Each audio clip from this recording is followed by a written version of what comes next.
Hello friends, நான் உங்கள் சிந்து. இது நம்ம ஷோ டைம் சேனல். வேள்பாரி பாகம் 1 அத்தியாயம் 17. அணங்கேறி ஆடிய பெண்கள் உக்கிரம் கொண்டனர். போர்க்களத்தில் விரிந்த கூந்தலும் பிளந்த வாயுமாக நிலத்தை தின்று குதித்தாடும் பேயாடல் தொடங்கியது. துடியின் ஓசை காதை கிழித்தது. கூட்டத்தின் குளவையொலி பேரச்சத்தை ஏற்படுத்துவதாக இருந்தது. முன்புறம் கொற்றவையின் திசையை நோக்கி துடியெடுத்து குளப்பாடலை பாடிக்கொண்டிருந்த பெண் ஆவேசம் மேலிட துடியை வீசி எறிந்து பின்புறம் திரும்பினாள். நெருப்பு கோலமாக இருந்தன அவளது கண்கள். அணங்குகளின் பேயாட்டத்தால் நிலம் நடுங்கிக் கொண்டிருந்தது. பின்புறம் திரும்பியவள் களத்தின் நடுவில் வரையப்பட்டிருந்த கோலத்தை கால்களால் குறுக்கும் நெடுக்குமாக அழித்து அலங்கோலமாக்கினாள். செம்பாதேவி வேணாந்தாயி என ஆண்களும் பெண்களும் பெருங்குரல் எடுத்து வேண்டினர். கதறலும் கண்ணீரும் கரை புரண்டன. கோலத்தின் நடுவில் நாணல் கூடையில் வைக்கப்பட்டிருந்த வெண்சாந்து உருண்டையை நோக்கி போனாள் அவள். அவளது கண்களில் இருந்த ஆவேசத்தையும் கைகளின் வேகத்தையும் கண்டு கூட்டம் நடுங்கியது. அங்கு என்ன நடக்கப் போகிறதோ என்ற பதற்றத்தில் கூச்சல் உச்சத்துக்கு போனது. குளவையொலி பீரிட எல்லோரும் களத்தை நெருங்கி கொண்டிருந்தனர். ஆனால் அணங்குகளின் ஆட்டத்தை தாண்டி யாரும் உள்ளே நுழைய முடியவில்லை. வெண்சாந்து உருண்டையில் வைக்கப்பட்டிருந்த இரு கொம்புகளையும் ஆவேசத்தோடு பிடுங்கி எடுத்தாள் அவள். கூட்டம் கதறியது. பிறர் அவளை நெருங்க முடியாத வளையத்தை அணங்குகள் உருவாக்கினர். வேண்டாந்தாயே என உயிர் நடுங்க கத்தினர். கத்தும் குரல்களுக்கு நடுவில் அவளோ பிடுங்கிய இரு கொம்புகளை தனது இரு மார்புகளை நோக்கி உள்ளிறக்க துணிந்தபோது கண்ணிமைக்கும் நேரத்தில் இடது புறத்தில் இருந்து தாக்கப்பட்டு தூக்கி வீசப்பட்டாள். இரு கொம்புகளும் எங்கோ போய் உருண்டன. கூட்டத்தினர் வாய்ப்பிழந்து நின்றிருந்தனர். தாக்கியது குலநாகினி. அணங்குகளுக்கு நடுவில் மூச்சிறைக்க நின்றாள். அணங்குகளின் ஆத்திரம் தனிய ஆரம்பித்தது. ஆவேசம் கொண்ட குலநாகினி காலத்தையும் கதையையும் தனது இரு கைகளை கொண்டு இறுக்கி நிறுத்தினாள். கூட்டம் நிம்மதி பெருமூச்சு விட்டது. தள்ளப்பட்டு கீழே விழுந்தவளுக்கு ஆத்திரம் அடங்கவில்லை. பற்களை நரநரவென கடித்தபடி குலநாகினியை நோக்கி பாய்ந்து வந்தாள். மரமே நிலை குலைந்து சரிந்து விழுவது போல் இருந்தது அவளின் பாய்ச்சல். அவளின் வேகத்தை எதிர்கொண்டு தாங்கி அசைய விடாமல் பிடித்து நிறுத்தினாள் குலநாகினி. கூடி இருந்தவர்களின் குளவையொலி மீண்டும் உச்சத்துக்கு போனது. அவளது இரு கைகளையும் பிடித்த குலநாகினி அப்படியே அழுத்தி வெண்சாந்து உருண்டை வைக்கப்பட்டிருந்த கூடைக்கு முன் அமர வைத்தாள். கூடையை பார்த்ததும் அவளின் கொதிப்பு கொஞ்சம் கொஞ்சமாக அடங்கத் தொடங்கியது. குலநாகினியை அண்ணாந்து பார்த்தபடி அனைத்து பற்களும் தெரிவதைப் போல முழு வாயிலும் சிரிப்பை காட்டி தலையாட்டினாள். அதே போன்ற சிரிப்புடன் தலையை வேகமாக ஆட்டி அமைதிப்படுத்தினாள் குலநாகினி. அணங்கு ஆடிய 4 பெண்களும் பல்வரிசை காட்டி சிரித்தபடியே அவளை சுற்றி அமர்ந்தனர். குலநாகினி அந்த வட்டத்தை விட்டு வெளியேறி தனது இடத்துக்கு போனாள். கபிலருக்கு உடல் முழுவதும் வியர்த்து வடிந்தது. கூட்டத்தின் நெரிசலில் பாரி எங்கு நிற்கிறான் என தெரியவில்லை. நிலைமை அமைதியான பிறகுதான் பாரியின் அருகில் அவரால் வர முடிந்தது. கணிக்க முடியாத நிகழ்வுகளை கைக்கொள்ள யாரால் முடியும்? இது காலங்களுக்கு இடையில் நடக்கும் போர். நினைவுகளின் வழியே குருதி வழிகிறது. நம்மால் என்ன செய்ய முடியும்? வெட்டுக்காயம் இருப்பதோ பல நூறு ஆண்டுகளுக்கு முன். பாரியின் வார்த்தைகளை கபிலரால் பற்ற முடியவில்லை. காட்சிகள் ஏற்படுத்திய கொதிப்பால் அவர் மனம் திணறி கிடந்தது. மூச்சுவிட முடியாத திணறலோடுதான் பாரியின் குரலும் இருந்தது. கபிலர் பாரியை உற்று பார்த்தார். புருவம் உயர்த்தி பெருமூச்சு விட்டபடி பாரி சொன்னான். கதை இன்னும் முடியவில்லை. கபிலரின் கருவிழிகள் அசைவற்று நின்றன. 3 வாரங்களுக்கு பிறகு பெரும்படையோடு உறையூர் தலைவன் செம்மலை அடிவாரம் போனான்.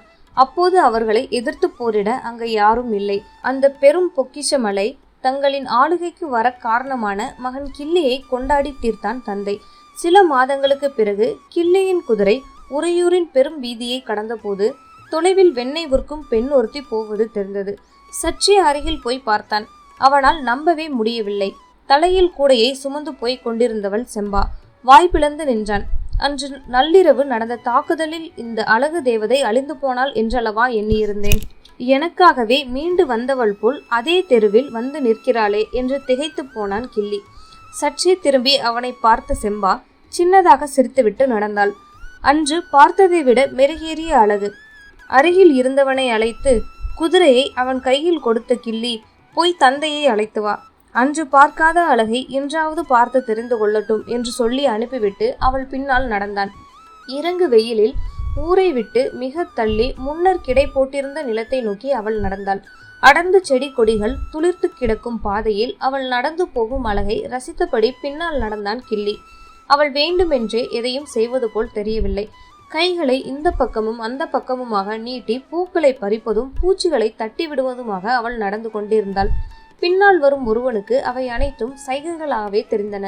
காற்றில் பறந்தபடி காமம் கொண்டே இணை தும்பிகள் அவளின் முகத்துக்கு நேரே பறந்தபோது தலை வணங்கி அந்த இடம் கடந்தாள். பின்னால் வந்தவனால் அந்த காட்சியை கடக்க முடியவில்லை. பெருங்கோடையை கவிழ்த்து போட்டதை போன்ற அந்த சிறு குடில் தனித்து இருந்தது. அவனை திரும்பி பார்க்காமலேயே குடிலுக்குள் நுழைந்த செம்பா படலை மூடாமல் திறந்தே வைத்தாள். அவள் நடக்கத் தொடங்கிய பொழுதிலிருந்து அவனை அழைத்தபடிதான் இருக்கிறாள். வீட்டுக்குள்ளே நுழையும் போது தனியாக அழைக்க வேண்டுமா என்ன? அவன் குடிலுக்குள் தலை நுழைத்தான். அதற்குள் வைக்குள் பாய் ஒன்று விரித்திருந்தாள்.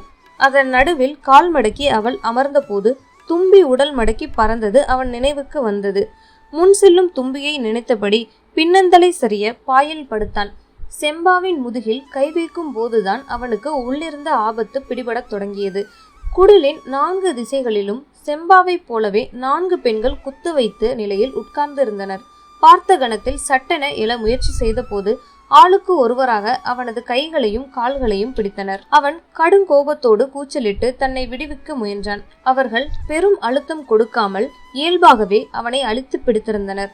நாளொன்றுக்கு 100 மாடுகளின் 400 காம்புகளில் பால் கறக்கும் விரல்கள், பெரும் கிடைக்குள் விதவிதமான கொம்புகளோடு உரசி கிடக்கும் எண்ணற்ற மாடுகளை விலக்கி நகர்த்தி தள்ளி வெளிவரும் கைகள், அதுவும் ஒருவர் இருவர் அல்ல 4 பேர். அவனால் என்ன செய்ய முடியும்? செம்பா குடிலின் மேல் செருகி வைக்கப்பட்டிருந்த 2 கொம்புகளை உருவி எடுத்தாள். அதுவரை கத்திக் கொண்டிருந்தவனின் கண்களின் முன் மரணத்தின் வடிவத்தை பார்த்து உறைந்து போனான். குருதி கரையேறி இருந்த கொம்புகள் கோவனின் தொண்டை குழிக்குள் இறங்கியவை. விட்டுவிடுங்கள் விட்டுவிடுங்கள் என்று மீண்டும் மீண்டும் உயிர் போக கத்தினான். காவிரி ஆற்றங்கரையில் செழித்து கிடக்கும் மரப்புதர்களை தாண்டி தனித்திருக்கும் குடிலுக்குள் போடும் கதறல் யாருக்கு கேட்கும்? செம்பா கால் மடக்கி அவன் அருகில் உட்கார்ந்தாள். நெஞ்சுக்குழிக்குள் கொம்பை இறக்கப் போகிறாள் என அவன் நடுங்கிய போது அவனது மார்பில் கோவனுக்கு பிடித்த ஒற்றை சுழி கோலத்தை போட்டாள் செம்பா. கொம்பின் நுனி அவன் நெஞ்சின் மேல் தோலை கீறியபடி நகர நெஞ்சு நிறைய மெல்ல ஊறும் குருதியின் வழியே ஒற்றை சுழி கோலம் உருவானது. அவள் என்ன செய்கிறாள் என அவனுக்கு புரியவில்லை. நெஞ்சு பகுதியை முடித்த பிறகு இடுப்புக்கு கீழ் 2 கால்களிலும் வளைந்த 2 கோடுகளை கொம்பின் கூர்முனை கொண்டு இழுத்தாள். கதறலை நிறுத்திய அவன் அவளது வினோதமான செயலால் உறைந்து போனான். 4 பெண்களும் அவனை அப்படியே புரட்டி போட்டனர். முதுகிலும் ஒற்றை சுழி கோலத்தை போட்டு இடுப்புக்கு கீழ் 2 கால்களிலும் வளைந்த 2 கோடுகளை கொம்பின் கூர்முனை கொண்டு இழுத்தாள். கதறலை நிறுத்திய அவன் அவளது வினோதமான செயலால் உறைந்து போனான். 4 பெண்களும் அவனை அப்படியே புரட்டி போட்டனர். முதுகிலும் ஒற்றை சுழி கோலத்தை போட்டு இடுப்புக்கு கீழ் பாதம் வரை 2 கோடுகளை இழுத்தாள் செம்பா.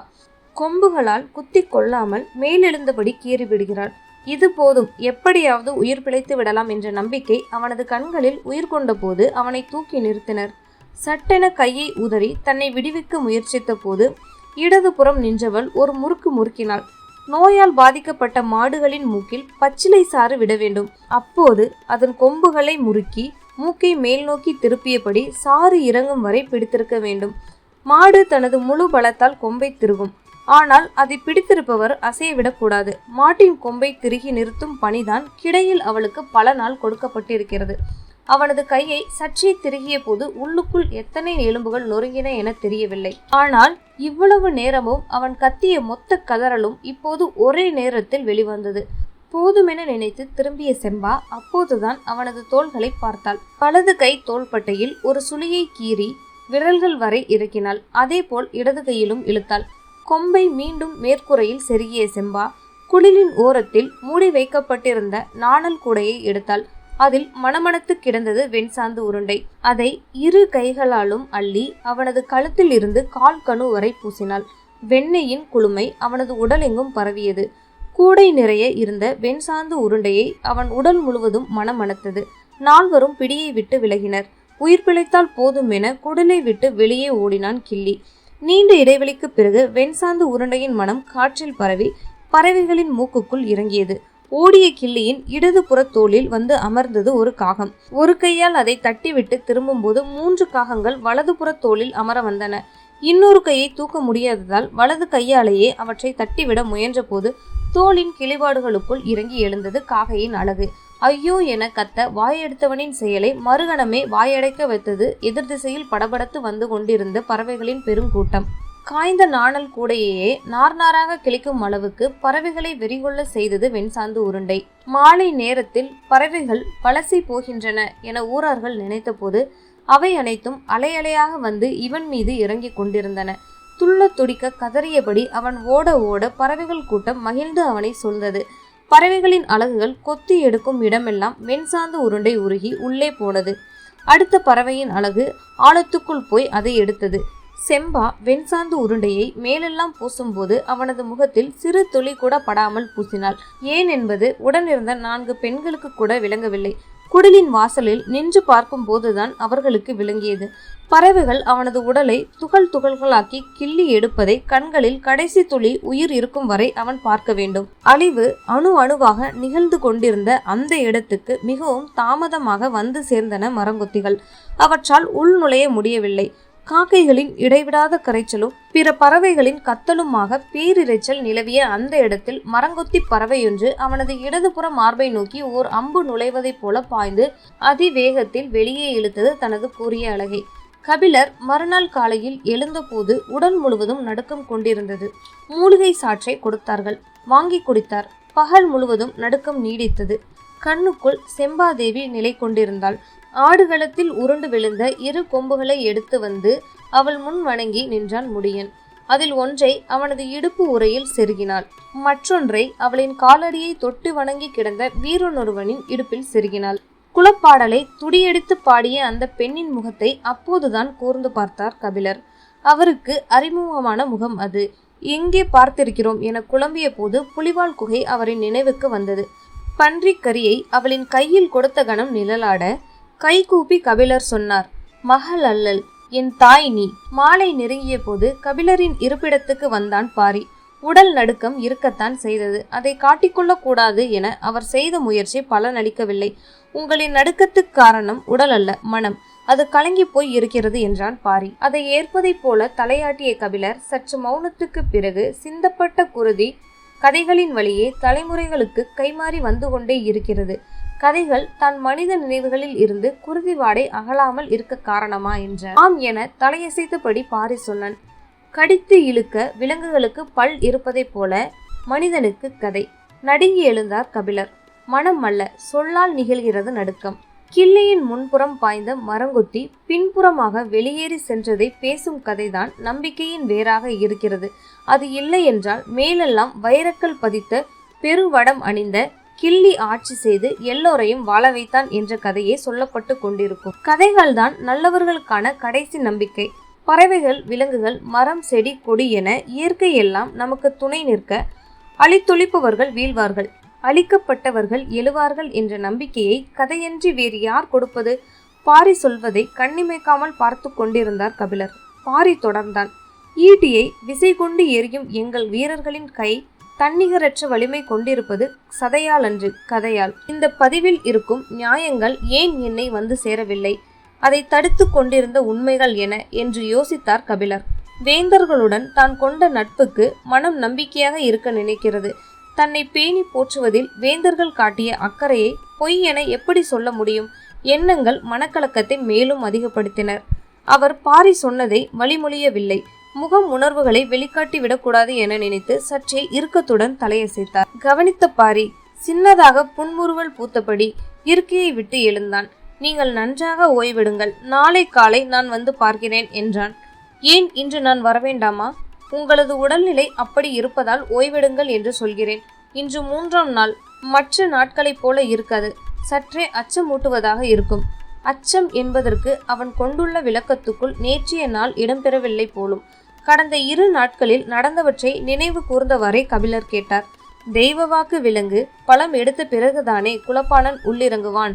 முன்கூட்டியே எப்படி சொல்கிறீர்கள்? 3ஆம் நாளில் தெய்வ வாக்கு விலங்கு தேவையில்லை. காலம் காலமாக பின்பற்றப்படும் மரபு இது. மரபுகளுக்கு காரணம் இருக்க வேண்டும் அல்லவா? நீங்கள் வருவதில் உறுதியாக இருக்கிறீர்களா? ஆம் என்றார் கபிலர். சரி, வாருங்கள், பேசிக்கொண்டே போவோம் என்றான் பாரி. இருவரும் கொற்றை மரம் நோக்கி புறப்பட்ட போது இருள் முழுமை கொண்டு விட்டது. கபிலர் சொன்னார், மரபுக்கான காரணத்தை சொல்லாமல் அமைதி காப்பது எதனால்? தனித்த காரணம் ஒன்றும் இல்லை. நான் வேறு சிந்தனையில் இருந்ததால் மறந்துவிட்டேன் என்று சொன்ன பாரி மேலும் கூறினான். உடலெல்லாம் அச்சம் கொண்ட தெய்வ வாக்கு விலங்கால் பழத்தை தான் எடுக்க முடியும், பாம்புகளை எப்படி எடுக்க முடியும்? புரியவில்லை என்றார் கபிலர். இன்று சொல்லப்பட போவது நாகக்குடியின் கதை. இதோட அத்தியாயம் 17 முடியுது ஃப்ரெண்ட்ஸ். அடுத்த வீடியோவில் அத்தியாயம் 18 பார்க்கலாம். இந்த வீடியோ உங்களுக்கு பிடிச்சிருந்ததுன்னா லைக் பண்ணுங்கள், ஷேர் பண்ணுங்கள், மறக்காமல் சப்ஸ்கிரைப் பண்ணுங்கள். உங்களோட சப்போர்ட்டை எனக்கு எப்போவுமே கொடுத்துட்டே இருங்க. நன்றி.